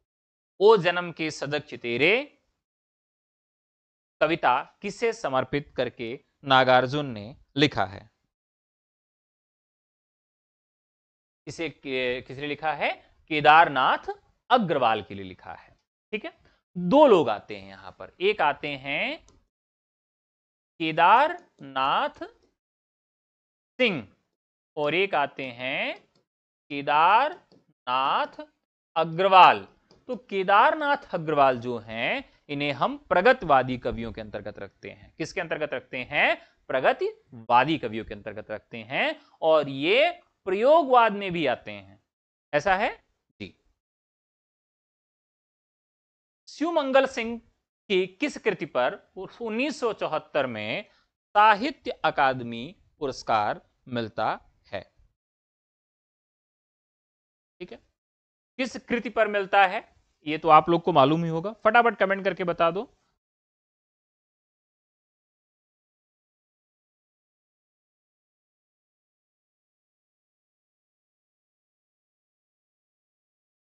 तो यहां पर एक रचना आती है मिट्टी की बारात। तो जितनी भी पुरस्कृत रचनाएं हैं, जितनी भी पुरस्कृत रचनाएं हैं, उनकी विधा आपको मालूम होना चाहिए। मान लीजिए किसी को साहित्य अकादमी मिल गया, किसी को भारत भारती मिल गया, किसी को व्यास सम्मान मिल गया, तो वो किस विधा की रचना है। तो यहां पर क्या है, मिट्टी की बारात किस विधा की रचना है। तो यह किस की विधा है, किस विधा की रचना है। तो राइट आंसर तो होगा मिट्टी की बारात, ठीक है, लेकिन किस विधा की रचना है, तो यह काव्य है। क्या है, मिट्टी की बारात, यह है काव्य की रचना। अगला सवाल, प्रयोग को किसने साध्य न मानकर साधन माना है, वह भी दोहरा साधन, बताएं। दरअसल जब प्रयोगवाद की बात आती है तो अंग्रेजी प्रयोगवाद नामकरण से खुश नहीं थे और वो कहते थे कि प्रयोग जैसा कोई वाद नहीं है, और वो प्रयोगवाद का नामकरण भी सही नहीं मानते थे। तो उन्होंने प्रयोगवाद के नामकरण को ही अस्वीकार कर दिया था। किसने, अगे ने। तो वही लिखते हैं कि प्रयोग को किसने साध्य न मानकर साधन माना है। तो उन्होंने साध्य न मानकर साधन माना है, और वह कैसा साधन, वह भी दोहरा साधन माना है। किसने माना है, अज्ञे ने माना। ठीक है, यहां भी प्रश्न पूछा जा सकता है कि किसने प्रयोगवाद नामकरण को, किसने प्रयोगवाद नामकरण को सही नहीं माना। तो प्रयोगवाद नामकरण को किसने सही नहीं माना है, तो अज्ञे ने नहीं माना, यानी उस नामकरण को स्वीकार नहीं करते हैं।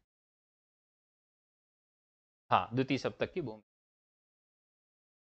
व्यवस्था, प्रियता और विद्रोह का विलक्षण संयोग किस प्रयोगवादी कवि में सबसे अधिक मिलता है। व्यवस्था, प्रियता और विद्रोह का विलक्षण संयोग, यानी जो उस समय की गवर्नमेंट है, उस समय की व्यवस्था, उसके समर्थक भी हैं और उसका विरोध भी करते हैं। अभी इनकी एक रचना है अज्ञे की, नदी के द्वीप। ठीक है, अब अगर आप उसको पढ़िए तो इसमें ये शुरुआत होती है कि प्रतापगढ़ से यात्रा करते हुए इलाहाबाद के लिए आना है, और ये उस समय उस प्रोफेसर हैं इंग्लिश के। तो अब एक गवर्नमेंट जॉब में अगर कोई व्यक्ति है तो स्वाभाविक है कि वो पूरी तरह से व्यवस्था का विरोध नहीं कर सकता, और उसके साथ साथ विद्रोह का भी स्वरूप देखने के लिए मिलता है। तो यहां पर एक ऐसे कवि हैं जिनका नाम अज्ञेय है, जिनके यहां व्यवस्था का समर्थन भी है और विद्रोह भी है। अनुभूत की सच्चाई और बुद्धिमूलक यथार्थवादी दृष्टिकोण की प्रधानता किस काव्यधारा में है। यह सवाल बहुत ही महत्वपूर्ण, फटाफट बताइए। क्या है कि अनुभूत की सच्चाई और बुद्धिमूलक यथार्थवादी दृष्टिकोण की प्रधानता किस काव्यधारा में है। नई कविता में, प्रगतिवाद में, छायावाद में, या फिर रहस्यवाद में। तो ये साथियों बहुत ही महत्वपूर्ण सवाल है, जल्दी से जवाब दीजिए इसका, बहुत ही महत्वपूर्ण सवाल है। अब देखिए कुछ चीजें यहां पर मैं आपको बता देता हूं। वैसे मैंने आपको बताया है कि दैवीय मानव हमें किस काल में मिलता है। दैवीय मानव का जो वर्णन है हमें किस काल में मिलता है, तो साथियों हमें दैवीय मानव का वर्णन आदिकाल में मिलता है। कहां देखने के लिए मिलता है, आदिकाल में। महामानव हमें कहां मिलता है, महामानव कहां मिलता है हमें, छायावाद में मिलता है।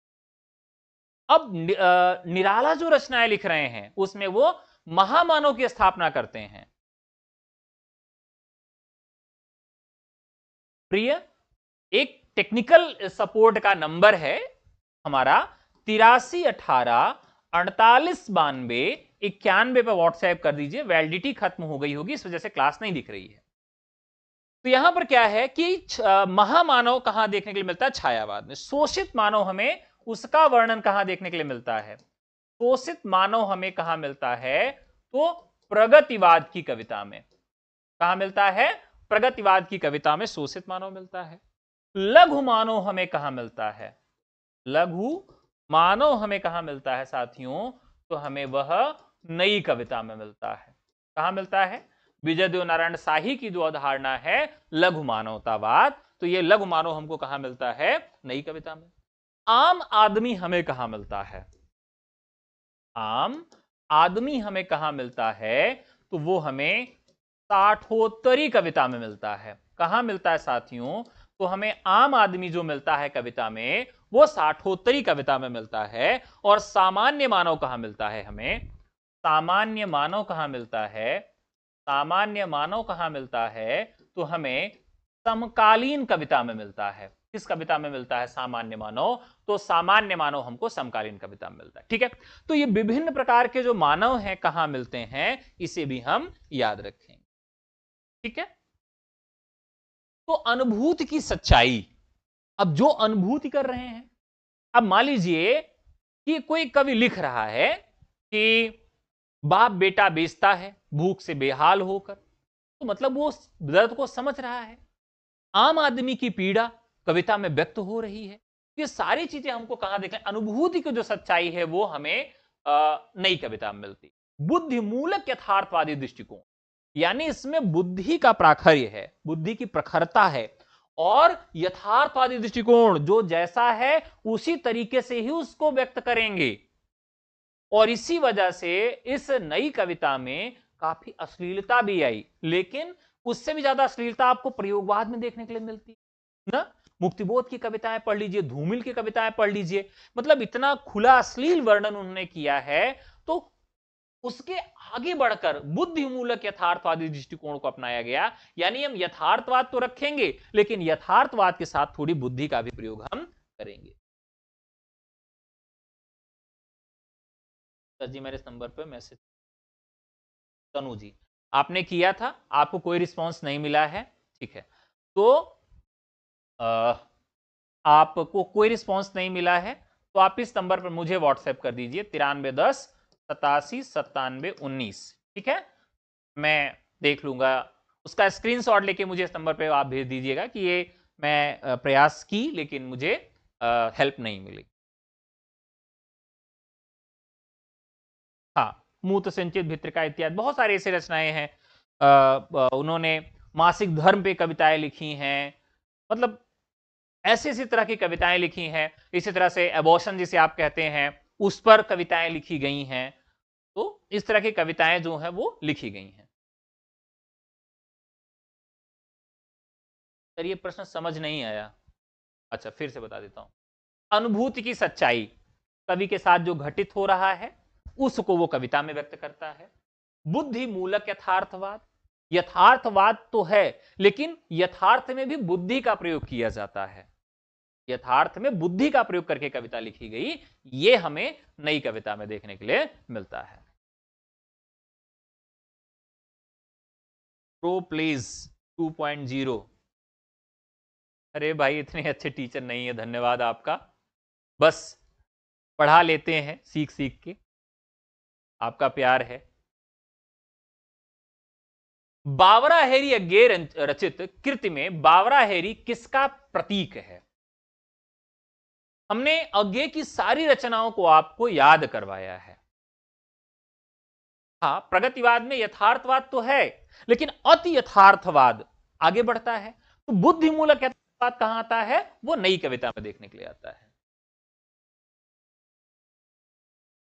चलिए, बावरा हेरी अज्ञे रचित कृति में बावरा हेरी किसका प्रतीक है? सूर्य का, चंद्रमा का, राक्षस का, अथवा ब्रह्मा का?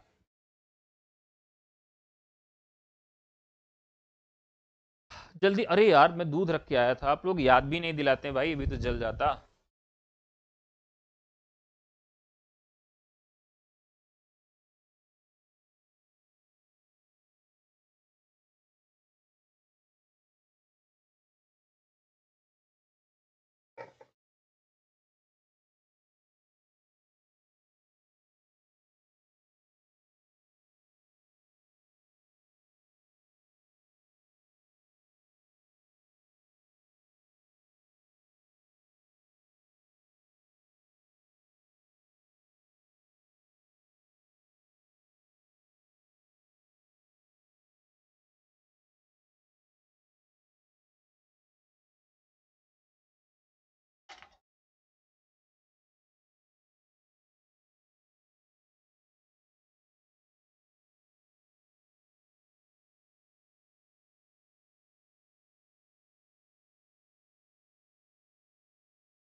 चलिए शुरू करते हैं। तो यहां पर नहीं जला नहीं, बच गया है। आप लोग तो यही चाहते थे कि जल जाए मेरा दूध भाई। चलिए, तो बावरा अहेरी अज्ञे रचित कृति में बावरा अहेरी शब्द जो है वह किसका प्रतीक है? बावरा अहेरी। तो हमने आपको याद कराया था कि बावरा अहेरी दौड़ा लेता है। क्यों दौड़ाता है? क्योंकि उसने इंद्रधनुष को रौंद दिया था। ठीक है, इंद्रधनुष को रौंद दिया था। और इंद्रधनुष किससे बनता है? तो इंद्रधनुष बनता है, रेनबो बनता है सूर्य से। तो राइट आंसर हो जाएगा सूर्य का। ऐसे याद रखें। नहीं, बच गया है भाई, बच गया है। फ्लेम थोड़ा धीमा किया था इसलिए बच गया। ज्यामितिक संगति गणित की दृष्टि से कृत भव्य नैतिक मान कब रहा आसान? पंक्ति मुक्तबोध की किस कविता से ली? अब देखिए कि ये जो कविता है मतलब बहुत ही क्रिटिकल टाइप की कविता लिखती है। हम लोगों को कॉफी दे दें? हाँ भाई, लीजिए। यस। यहां क्या है कि ज्यामितिक संगीत गणित संगति गणित की दृष्टि से कृत भव्य नैतिक मान, यह कविता अपने में बहुत ही अद्भुत कविता है।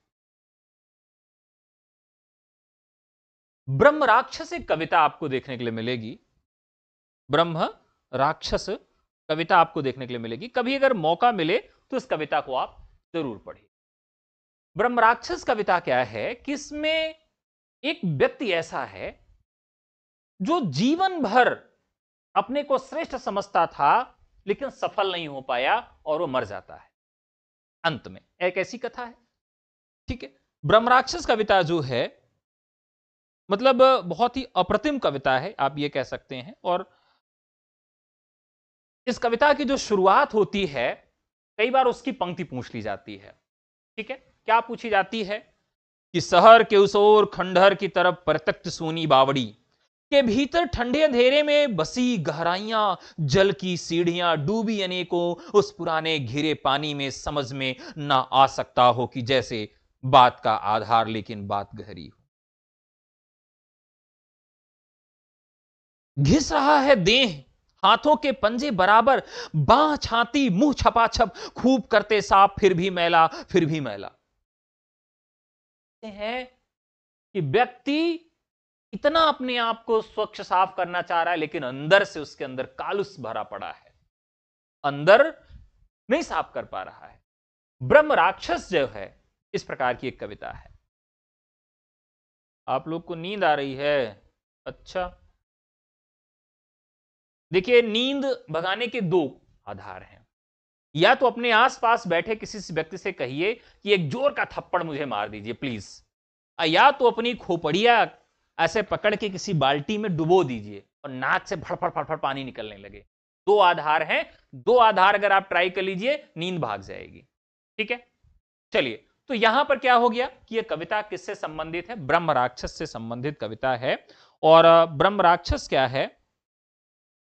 इनकी एक ऐसी कविता है जिसमें फैंटेसी आप देख सकते हैं, क्योंकि मुक्तिबोध के यहां फैंटेसी देखने के लिए मिलती है।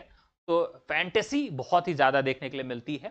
फैंटेसी क्या है? एक दिवा स्वप्न है जिसे आप अपने वास्तविक जीवन में नहीं पूर्ण कर सकते या अपने वास्तविक जीवन में आप नहीं प्राप्त कर सकते हैं, उसे आप दिवा स्वप्न में खुली आंखों के माध्यम से देखने का प्रयास करते हैं।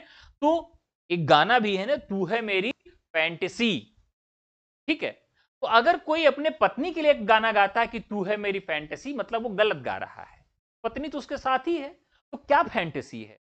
अरे पत्नी कभी फैंटेसी नहीं हो सकती, प्रेमिका कभी फैंटेसी नहीं हो सकती है। ऐश्वर्या राय फैंटेसी हो सकती है, कैटरीना कैफ फैंटेसी हो सकती है। भाई हम जैसे मध्यवर्ग के लोगों के लिए यही फैंटेसी हो सकती है। या जिसको नौकरी नहीं मिली उसके लिए नौकरी फैंटेसी हो सकती है। तो जो चीज जिसको मिली ही नहीं है, जो केवल दिवा स्वप्न में है, वो उसके लिए फैंटेसी है। तो यहां पर क्या है कि मुक्तिबोध जो है अपनी कविता में फैंटेसी का प्रयोग करते हैं। ठीक है, तो ब्रह्म राक्षस यहां का राइट आंसर हो जाएगा। पतंग और चरखड़ी किसका काव्य संग्रह है? पतंग और चरखड़ी। तो ये एक नए रचनाकार मान सकते हैं, मुकेश मानव।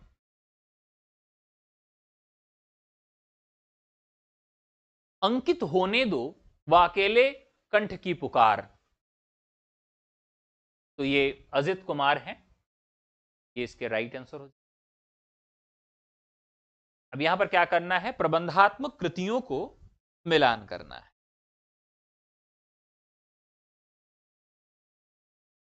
3, 1, 2,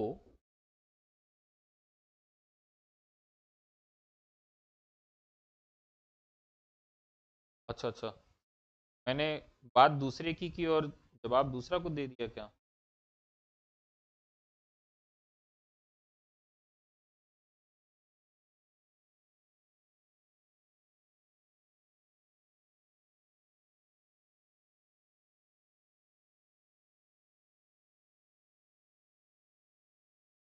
ज्यामितिक संगीत गणित की।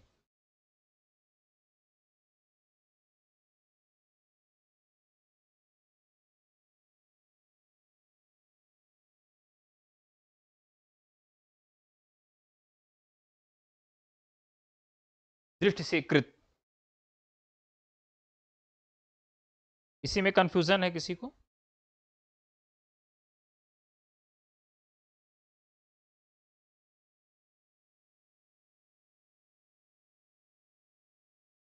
अमृता जी, कोई कंफ्यूजन है?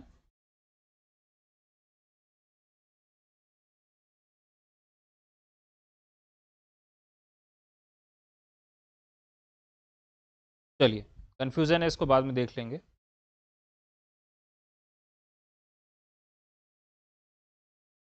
सर जी, मैं आपके पढ़ाने के अंदाज की बहुत,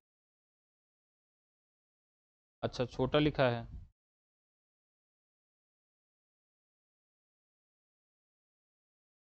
अंधेरे से, अच्छा ठीक है। तो ब्रह्मराक्षस जो है इनकी हम बात कर रहे थे, वो भी फैंटेसी में है, और भूल गलती इनकी महत्वपूर्ण कविता है ही है, अंधेरे में भी है। तो ब्रह्मराक्षस एक ऐसे व्यक्ति की कविता है जो अपना गुरु खोजना चाहता है। तो और यहां पर अंधेरे में क्या है, अंधेरे में भी एक कविता है, इसका जो नाम था वो पहले कुछ और था, इसका नाम पहले कुछ और था, लेकिन यहां पर जो ये पंक्ति है वो ब्रह्मराक्षस की है, इसमें कंफ्यूज मत होइएगा। चलिए आगे बढ़ते हैं। हाँ, तो एक मृत्यु प्रश्न, डॉक्टर विनय सूर्यपुत्र जगदीश चतुर्वेदी, नीम रेशमी नीम रोशनी में मदन कश्यप, अब किसे वनवास दोगे शैलेश जैदी। निम्न को काला क्रमानुसार लगाइए।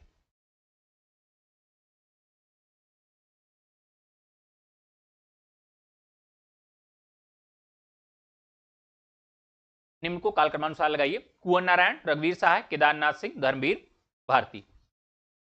ये आप लोग लगा लीजिएगा, कमेंट बॉक्स में इसका जवाब दीजिएगा। अगला सवाल, ओम भारती की काव्यकृति है, ओम भारती की काव्यकृति है।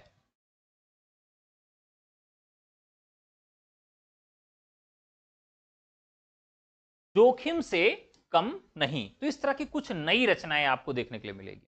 हाँ, आकाश के दीप अंधेरे में ये पहली बार आया था, उसके बाद इसका नाम बदल गया था। तो यहां पर क्या है कि ओम भारती की काव्यकृति का नाम क्या है, तो जोखिम से कम नहीं। ठीक है, तो ये बहुत ही नई तरह की रचना है। 60 क्वेश्चन आज करते हैं, बाकी कल करेंगे। तो मुंतख बुत्तवारीख किसकी पुस्तक है? आसान सा सवाल है, बताइए। तो दौलत राम की है, सदल मिश्र की है, इंसा अल्लाह खां की है, या सदा सुख लाल की है? ये तो आसान सा सवाल है, सभी लोग जवाब दे देंगे, फटाफट कमेंट करिए।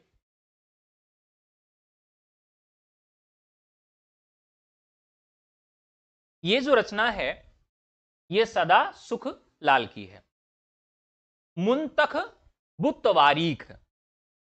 अब देखिए, जो तारीख देता रहता है, ठीक है, वो क्या रहता है, सदा सुखी रहता है। मुंतख मुंतख बुत्त वारीख, तो यहां वारीख का मतलब तारीख याद कर लीजिए, ठीक है। तारीख देख के जो काम करता है वो सुखी रहता है अपने जीवन, ऐसे याद रखें। आचार्य ने किस पुस्तक को गद्य को कथा वार्ता के काम का बताया है? ठीक है, यहां एक रचना है प्रेम सागर। तो मैंने आपको याद करने की एक ट्रिक बताई थी कि जितने भी लल्लू लोग होते हैं वो क्या करते हैं, प्रेम करते हैं ना। लल्लू लोग क्या करते हैं, प्रेम करते हैं, तो लल्लू लाल प्रेम सागर। आचार्य शुक्ल ने किस पुस्तक के गद्य को कथा वार्ता के काम का बताया है? तो कथा वार्ता के काम का बताया है लल्लू लाल के प्रेम सागर को, ठीक है। राइट आंसर हो जाएगा रामचंद्र शुक्ल ने प्रेम सागर को। शिवा साधना विष्पान आहुति नाटक किसका है?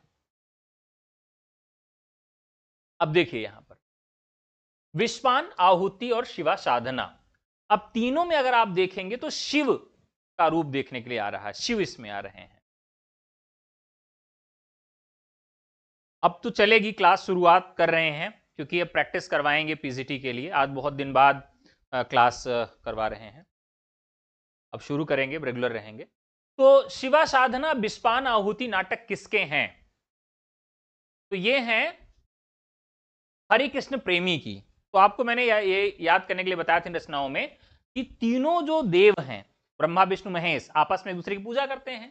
तो हरिकृष्ण, हरि क्या कर रहे हैं, आहुति दे रहे हैं किसको, जो विष्पान करते हैं, जो शिव की साधना करते हैं।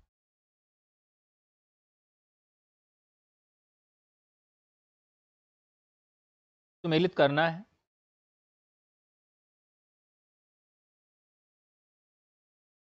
प्रद्युम्न विजय व्यायोग, प्रद्युम्न विजय व्यायोग ये किसका है, हरिऔध का है। नल दमयंती स्वयंवर बालकृष्ण का है। दुर्लभ बंधु हरि भारतेंदु का है। नेत्रोन्मिलन मिश्र बंधु का है। तो ये इस तरह से इसको याद कर सकते हैं। सदगत तथा अन्य नाटक मूलतः प्रेमचंद की कहानियों के नाट्य रूपांतरण का संग्रह है। यह नाट्य रूपांतरण किसने किया था? यह काफी अच्छा सवाल है। एक तो नाटक होता है और एक होता है कि कहानियों का नाट्य रूपांतरण किया जाए। तो सदगत और अन्य जो नाटक है उनका प्रेमचंद की कहानियों से नाट्य रूपांतरण किसने किया था? यह चित्रा मुदगल ने किया था। किसने किया था? जो कि एक महिला कथाकार हैं, चित्रा मुदगल। बाबू देवकी नंदन का स्मरण इस बात के लिए बना रहेगा कि जितने पाठक उन्होंने बनाए उतने और किसी उपन्यासकार ने नहीं। कथन किसका है? उस समय लोगों ने हिंदी लिखना शुरू कर दिया था। अच्छा, आपको प्रश्न ठीक से नहीं दिखाई दे रहा है, थोड़ा सा छोटा लिखा भी गया है, तो अब अगले स्लाइड में प्रयास करूंगा कि आपको बड़ा दिखाई दे। तो यह कथन है आचार्य रामचंद्र शुक्ल का, ठीक है। तो साथियों आज का एपिसोड यहीं तक करते हैं। बाकी इसके पार्ट 2 में, क्योंकि इसमें 125 प्रश्न का सेट है, ये इसमें सभी विषय हैं, मतलब संस्कृत भी है, काव्यशास्त्र भी है, व्याकरण भी है, सब है। तो 60 जो लगभग साहित्य वाले सवाल हैं वो 60 से 65 हैं, तो वो आज मैंने करवा दिए हैं। व्याकरण, काव्यशास्त्र और संस्कृत साहित्य और संस्कृत व्याकरण, ये वाला पोर्शन पार्ट 2 में करवाएंगे, यानी कल करवा देंगे। तो कल आप लोग उपस्थित रहिएगा और पढ़िएगा। आज की क्लास कैसी लगी, आज के प्रश्न कैसे लगे, कमेंट करके हमें जरूर बताइएगा। हाँ, यह है कि ये बहुत कठिन नहीं था, लेकिन एवरेज पेपर था। पेपर ऐसा आएगा और इस पैटर्न को ध्यान में रख के आपको तैयारी करना है, पढ़ाई करना है। सीधे सीधे आसान प्रश्न परीक्षा में बेहद कम आएंगे, ये चीज आपको ध्यान में रख के पढ़ाई करनी है। रिपीटेड क्वेश्चन परीक्षा में आपके कम आएंगे, इसको भी ध्यान में रखना है। अधिकतम 20 प्रश्न, अधिकतम आपके 20 प्रश्न रिपीटेड आ सकते हैं, यह भी आपको ध्यान में रखना है, ठीक है। तो चलिए, बहुत दिन बाद आपसे मुलाकात हुई, बड़ा अच्छा लगा, इतना देर तक हम लोग पढ़ते रहे। फिर आपसे मुलाकात होगी जल्दी ही। तब तक ले नमस्कार, जय हिंद, धन्यवाद।